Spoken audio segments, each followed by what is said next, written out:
ఇందాక ఈరోజు మన 39th డే. నిన్న పెట్టాల్సిన వీడియో సంథింగ్ ఏదో ప్రాబ్లం వచ్చి లేట్గా ఈరోజు అప్లోడ్ చేశాను. సో ఈరోజు యాజ్ ఏ ప్రామిస్ ఎస్టర్డే ఈరోజు ఖచ్చితంగా వర్కౌట్ బాగా చేస్తాను అని చెప్పి ఇప్పటికీ నేను లేట్ అయిపోయాను అనమాట. డ్యూ టు సమ్ రిలేటివ్స్ రావడం వల్ల లేట్ అయ్యాను, బట్ దట్స్ ఓకే. ఇప్పుడు చేద్దామని డాబా పైకి వచ్చాను. ఇక్కడేమో కొంచెం లైట్గా చినుకులు పడుతున్నాయి. అయినా సరే మనం ఆగేది లేదు. ఫస్ట్ కొంతసేపు వాకింగ్ చేసి అండ్ దాని తర్వాత లైట్గా జాగింగ్ చేస్తాను. జాగింగ్ చేసిన తర్వాత ఇన్స్ట్రుమెంట్స్ ఎప్పుడు ఇంట్లో చేసేదాన్ని కదా, ఈసారి పైకి తెచ్చుకున్నాను. సో ఇప్పుడు అవి కూడా చేసేసి ఫుల్ స్వెట్టి బాగా పట్టాక అప్పుడు మెడిటేషన్ చేసుకుందాము, ఫేస్ వర్కౌట్ మెడిటేషన్. సో ఇక్కడ పెడుతున్నాను క్యామ్ని, ఫోన్ని, క్యామ్ కాదు. First walking and then jogging and దాని తర్వాత వర్కౌట్ స్టార్ట్ చేస్తాను. సో సక్కీస్ అండ్ సక్కర్స్ నేను వాకింగ్ చేద్దాం అనుకుంటున్నాను కాబట్టి వాకింగ్ స్టార్ట్ చేశాను అనమాట. నియర్లీ ఒక 5 minutes చేశాను వాకింగ్, బికాజ్ అప్పటి వరకు పట్టేసి ఉన్నాయి కదా. సో అందుకే వాకింగ్ చేస్తే కొంచెం రిలాక్సింగ్గా ఉంటాయని చెప్పి వాకింగ్ చేస్తున్నప్పుడు మంచిగానే అనిపించింది. అండ్ దాని తర్వాత జాగింగ్ చేద్దాము అని చెప్పి జాగింగ్ చేశాను. అండ్ ఈరోజు ఐ థింక్ ఒక 45 minutes అట్లా చేశాను ఎక్సర్సైజెస్ అంతా. వాకింగ్ అయితే 5 minutes చేశాను. ఇప్పుడు జాగింగ్ చేస్తాను. జాగింగ్ ఎంతసేపు అనేది I don't have an idea, but నేను కౌంట్ చేసుకుంటాను. So come let's to jogging. I think చాలా రోజుల తర్వాత జాగింగ్ చేయడం స్టార్ట్ చేశాను కదా, సో అందుకని కొంచెం డిఫరెంట్గా అనిపించింది నాకు. అంటే నియర్లీ ఒక 5 days గ్యాప్ తీసుకున్నాను నేను జాగింగ్కి. అండ్ 200 seconds చేయగలిగాను. సో నియర్లీ 3 minutes వేసుకోవచ్చు. సో ఇప్పుడు రెగ్యులర్ ఎక్సర్సైజెస్ అండ్ మన exercises come let's do. So ఇవి కూడా ఆఫ్టర్ సో లాంగ్ టైం చేస్తున్నాను ఎక్సర్సైజెస్.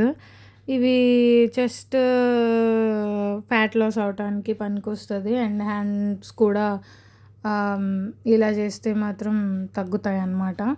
అండ్ ఇది మనకి తెలిసిందే కదా, నడుముకి ఎక్సర్సైజ్, షేప్ రావడానికి. అండ్ ఇది ఒక 60 చేశాను. Okay guys, let's do hour back exercises. చేసి చాలా రోజులైంది కదా. ఐ డోంట్ నో వై చాలా రోజుల తర్వాత చేయడం మూలానో మరి ఎందుకో అర్థం కాలేదు, కానీ ఈ బ్యాక్ ఎక్సర్సైజ్ చేస్తున్నప్పుడు హ్యాండ్స్ చాలా ఏంటో తెలియని ఒక బరువుగా అనిపించింది. ప్లస్ కొంచెం నొప్పి వస్తూ ఉంది. I don't know why joint దగ్గర. అందుకని నేను అండ్ చేస్తున్నట్టు అనిపించలేదు ఇవి చేస్తున్నారు. సో నేను ఎప్పుడు 40 చేసేదాన్ని, ఇప్పుడు 60 చేశాను అనమాట ఈచ్. ఇప్పుడు నేను చేసి చూపించే ఎక్సర్సైజెస్ ఏదైతే ఉన్నాయో ఇది ఒక్కటి 40 చేశాను, మిగతా ముందంతా 60 చేసేసాను అనమాట. ఓకే, బ్యాక్ ఎక్సర్సైజ్ అయిపోయింది. ఇగ్నోర్ మై పిచ్చివచ్చు. ఇప్పుడు let's do our hand exercises. చేసి చాలా రోజులైంది. Let's see. And hand exercises కూడా చాలా రోజుల తర్వాత చేశాను కదా, సో ఇట్ వాజ్ డిఫికల్ట్. అంటే చేస్తూ కొంచెం అలవాటు తప్పింది కదా మధ్యలో, ఎందుకంటే నేను వేరే కూడా చేస్తూ ఉన్నాను కదా, సో అందుకనే. అండ్ ఇప్పుడు ఇవి చేస్తున్నప్పుడు I got a different feeling. అంటే మళ్ళీ స్టార్ట్ చేసినట్టు అనిపించింది. అంటే స్ట్రెంగ్త్ గెయినింగ్ కోసం మధ్యలో ఏదో చేద్దాం అనుకుని ఏం చేయలేకపోయాను. అండ్ ఇది కూడా 40 చేశాను నేను. ఎప్పుడు 30-25 చేస్తాను. అండ్ ఈసారి 40 చేయగలిగాను. Strength let me take some break. ఇది వరకు మీద ఇప్పుడు బాడీకి కొంచెం స్ట్రెంత్ పెరిగినట్టు అనిపించింది నాకు. అండ్ ఐ డోంట్ నో, కొంచెం టైట్గా అనిపించింది బాడీ, బట్ చేస్తున్నప్పుడు ఐ ఫెల్ట్ అంత కష్టంగా అనిపించలేదు. అండ్ ప్లాంక్ చాలా రోజుల తర్వాత చేశాను. అండ్ దెన్ ఇది కూడా చాలా డేస్ తర్వాత చేశాను కాబట్టి ఇట్ ఫెల్ట్ డిఫరెంట్ అనమాట. అంటే చాలా రోజుల చేశాను అంటే పడుకునే ఎక్సర్సైజెస్ ఈ మధ్యకాలంలో నేను చేయలేదు కదా, సో అందుకే ఇవన్నీ సడన్గా చేసేసరికి కొంచెం డిఫరెంట్గా కొత్తగా అనిపించినాయి అనమాట నా బాడీకి. అండ్ మన అంతా కొంచెం ఫాస్ట్ ఫార్వర్డ్ చేశాను కాబట్టి తక్కువసేపే వచ్చింది మొత్తం అంతా కలిపి.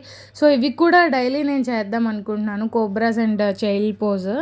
ఇవి చేస్తే కూడా చాలా మంచిది కాబట్టి సో డైలీ చేద్దాం అనుకుంటున్నాను. అండ్ దీని తర్వాత నేను కౌ క్యాట్ పోజ్ చేశాను. ఇది బ్రీతింగ్కి చాలా హెల్ప్ అయ్యిద్ది కాబట్టి చేశాను. That's it for today exercises. Face workout చేసి మెడిటేషన్ చేసుకుందాం. గైస్ ఇప్పుడు మనం మెడిటేషన్ చేసుకుందాము. నేను ఈ ప్లేస్ బాగా కలిసి వచ్చిందని చెప్పి ఇక్కడికి వచ్చినాను అనమాట. So yeah, come let's do meditation together.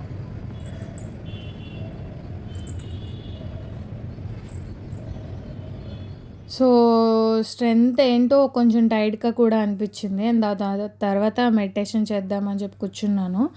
మెడిటేషన్లో I found really good. Last video లేట్గా అప్లోడ్ అయింది కాబట్టి ఈ వీడియో కొంచెం తక్కువసేపే చేశాను.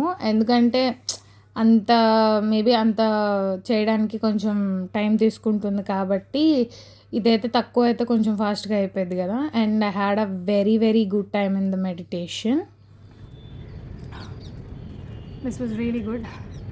I don't know what is happening for me in the meditation. అది నిజంగా ఒక ట్రాన్స్లోకి వెళ్ళిన ఫీలింగ్ వస్తుంది నాకు ప్రతిసారి. Because it feels like I was living in 2 world's అనిపిస్తుంది. ఆ కళ్ళు మూసుకున్న ప్రపంచం చాలా అది నాకు నచ్చినట్టుగా ఉంది. అండ్ ఐస్ ఓపెన్ చేయడం దిస్ ఈజ్ యువర్ లైఫ్ అన్నట్టు అనిపిస్తుంది. లైక్ అక్కడ ఏదైతే చూసానో maybe it might be manifest or something like that, but it really feels different. So I was hoping to continue this meditation. ఇంకా అలా చేయాలని ఉంది. కాళ్ళు కూడా తిమ్మిరెక్కిపోయినాయి. So yeah, I will continue this. 5 నిమిషాలు 8 నిమిషాలు చేసే నాకు ఇలా చేయడం అనేది చాలా డిఫరెంట్ ఫీలింగ్గా ఉంది. So yeah, if you really want to be calm strong అంటే డూ మెడిటేషన్. నిన్న నాకు ఎంత పీస్ వచ్చిందో ఈరోజు నాకు అంత స్ట్రాంగ్గా అనిపించాను. నేను స్ట్రెంగ్త్ వచ్చినట్టు అనిపించింది. So if you like this video please like, share and subscribe to my channel PD with VSK, and don't forget to comment below because your comments boost me so much. And yeah, ఈరోజు 39th day ఇట్లా జరిగింది. చాలా మంచిగా జరిగింది with a very good start. I was feeling very tired అనమాట. చాలా రోజుల తర్వాత ఎక్సర్సైజెస్ అన్నీ కలిపి చేశాను కాబట్టి. బట్ మెడిటేషన్ చేశాక అలా లేదు, చాలా స్ట్రాంగ్గా అనిపించింది, చాలా స్ట్రెంగ్త్ వచ్చినట్టు అనిపించింది. So yeah, you know my dear సఖీస్ అండ్ సక్కాస్, I always love you all. Bye. Stay tuned for tomorrow 40th day. Bye.